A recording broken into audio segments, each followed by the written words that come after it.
Un personnel mieux formé, des équipements militaires à la pointe des technologies modernes, une expertise irréfutable dans la guerre asymétrique, l'armée ivoirienne, il faut le reconnaître, fait pâlir de fierté quand on est ivoirien.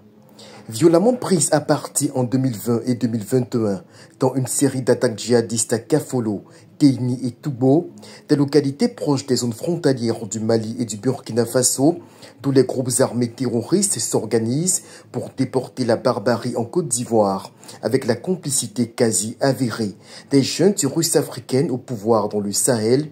Les forces armées ivoiriennes ont constamment su faire preuve d'efficacité en enrayant les menaces. Certes, le territoire ivoirien jusque dans les régions du Bounkhani ou du Bafin a été l'objet de nombreuses incursions.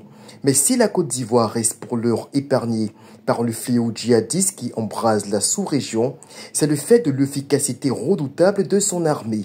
Une armée discrète qui, avec objectivité, sait se forger au contact de ses partenaires occidentaux, en l'occurrence la France et les États-Unis.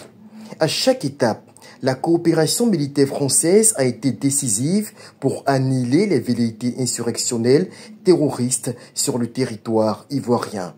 Aguerris dans la lutte antiterroriste, les résultats spectaculaires engrangés par les forces armées de Côte d'Ivoire sont avant tout à mettre sur le compte d'une vision géopolitique rationnelle dans laquelle la première puissance économique ouest-africaine refuse de sombrer dans le marasme populiste méthodiquement élaboré dans les laboratoires propagandistes russes africains.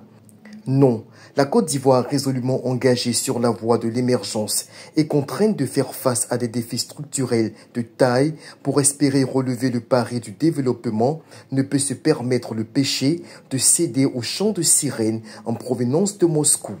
Pour les forces armées ivoiriennes, la souveraineté se conçoit en termes d'ajustement judicieux de leur coopération stratégique avec leurs partenaires occidentaux dans les domaines de la formation, de l'équipement ou encore du renseignement. D'où l'intérêt de maintenir sur le sol ivoirien des présences militaires françaises et américaines sous des formes réadaptées aux besoins actuels. Tout le contraire des sous-préfets de la Russie, parachutés au Sahel dans l'unique but de faire du Burkina, du Mali et du Niger des bases arrières de déstabilisation de toute la sous-région ouest-africaine pour les intérêts néocolonialistes d'une Russie à l'agonie qui ne cherche le salut que dans le pillage des ressources africaines.